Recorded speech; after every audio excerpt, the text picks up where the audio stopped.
നമസ്കാരം. പഹൽഗാമിലെ കൂട്ടക്കൊല എന്നും നീറുന്ന ഓർമ്മയാണ് ഇന്ത്യയെ സംബന്ധിച്ചിടത്തോളം.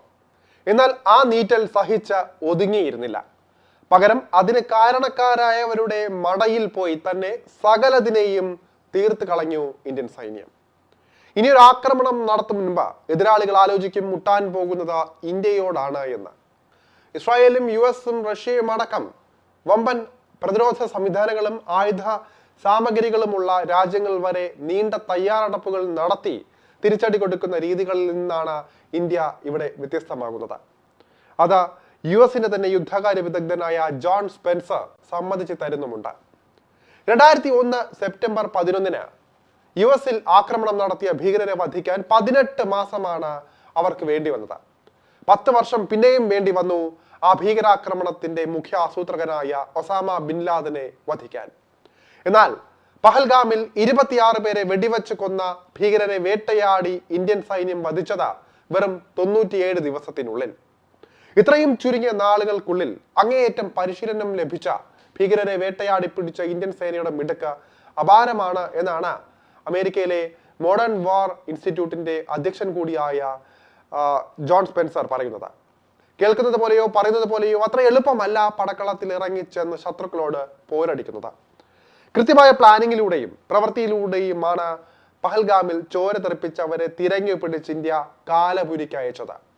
ഏറ്റവും അപകട സാധ്യതയുള്ള നൈറ്റ് ഓപ്പറേഷൻ അങ്ങേയറ്റം ക്ലേശകരം തന്നെയായിരുന്നു. ഒരു നിമിഷത്തെ പാളിച്ച വലിയ തിരിച്ചടി ഉണ്ടാക്കുന്ന സന്ദർഭങ്ങളായിരുന്നു ഉണ്ടായിരുന്നത്. അതെല്ലാം മനസ്സിലാക്കി നടത്തിയ തിരിച്ചടി തന്നെയായിരുന്നു ഓപ്പറേഷൻ മഹാദേവിലൂടെ നടന്നത്.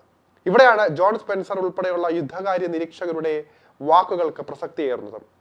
നേരത്തെ ഇന്ത്യ പാകിസ്ഥാനെതിരെ നടത്തിയ ഓപ്പറേഷൻ സിന്ദൂറിനെ കുറിച്ച് വിശദമായി പഠിച്ച വ്യക്തി കൂടിയാണ് ജോൺ സ്പെൻസർ. പഹൽഗാമിൽ 26 ഇന്ത്യൻ ടൂറിസ്റ്റുകളെ പട്ടാപ്പകൽ വെടിവെച്ച് കൊന്ന ശേഷം ഓഫാക്കിയ സാറ്റലൈറ്റ് ഫോൺ 97 ദിവസങ്ങൾക്ക് ശേഷം ഓണാക്കിയതാണ് 3 ഭീകരർക്ക് വിനയായി മാറിയത്. ചൈനീസ് നിർമ്മിതമായിരുന്നു ഈ സാറ്റലൈറ്റ് ഫോണുകൾ. കഴിഞ്ഞ കുറച്ച് നാളുകളായി ഇന്ത്യൻ സേന ഇവരെ തന്നെ വിടാതെ പിന്തുടരുന്നുണ്ടായിരുന്നു. 3-4 ദിവസമായി ഇവരെ ശക്തമായി സേന പിന്തുടർന്നു. കശ്മീർ മലനിരകളിൽ അലങ്ങിത്തിരിയുന്ന നാടോടികളിൽ നിന്നുള്ള വിവരം ഈ ഭീകരരെ കൃത്യമായി അടയാളപ്പെടുത്താൻ ഇന്ത്യയെ സഹായിച്ചു. അതുപോലെ തന്നെ ഇന്ത്യ സീക്രട്ട് പോലീസ് വിങ്ങിനെയും ഇതിനായി ഉപയോഗിച്ചു. വിശ്വസ്തരായ കർഷകരെയും അതുപോലെ തന്നെ ആട്ടിടയന്മാരെയും ഒപ്പം കൂട്ടി.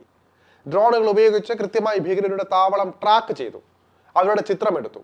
ആക്രമണ ദൗത്യം പുലർച്ചെ ആയതിനാൽ നൈറ്റ് വിഷൻ സാധ്യമാകുന്ന ഉപകരണങ്ങളും ഉപയോഗിച്ചിരുന്നു. Human intelligence, signal intelligence, satellite ചിത്രങ്ങൾ ഇതെല്ലാം ആധുനികമായ രീതിയിൽ കോർത്തിണക്കിയുള്ള നീക്കമായിരുന്നു ഓപ്പറേഷൻ സിന്ദൂറിൽ കണ്ടത്. അത് തന്നെയാണ് ഓപ്പറേഷൻ മഹാദേവിലും ഇന്ത്യൻ സേന പിന്തുടർന്നത്. എന്നാൽ അടുത്ത പദ്ധതിക്ക് നടപ്പാക്കാനിറങ്ങിയ ഭീകരരുടെ സാറ്റലൈറ്റ് ഫോൺ ഓണായത് അതുമൂലം സിഗ്നൽ ലഭിക്കുകയായിരുന്നു അവർക്ക്. അത് ട്രാക്ക് ചെയ്തപ്പോൾ സൈന്യം എത്തിപ്പെട്ടത് ഒരു വനത്തിലേക്കാണ്. ഭക്ഷണം കഴിക്കാനായി ഈ ഭീകരർ തീയിട്ടിരുന്നതും ഇവരിലേക്ക് എത്താൻ സഹായിക്കുന്ന ഘടകങ്ങളായി.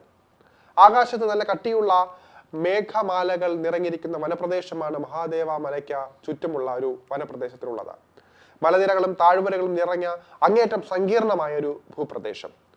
ഈ ഭൂപ്രദേശത്ത് ഒരു ആക്രമണ ദൗത്യം നടത്തുക, കൃത്യമായി ഭീകരരെ വധിക്കുക എന്നത് വളരെ വളരെ ബുദ്ധിമുട്ടായ കാര്യമാണ്. മങ്ങിയ കാഴ്ച മാത്രമേ ഇവിടെ ലഭിക്കുകയുള്ളൂ. ആധുനികമായ നൈറ്റ് വിഷൻ ഉപകരണങ്ങളുടെ സഹായത്തോടെ വിജയകരമായി ഓപ്പറേഷൻ നടത്താൻ ഇന്ത്യൻ സേനയ്ക്ക് സാധിക്കുകയായിരുന്നു.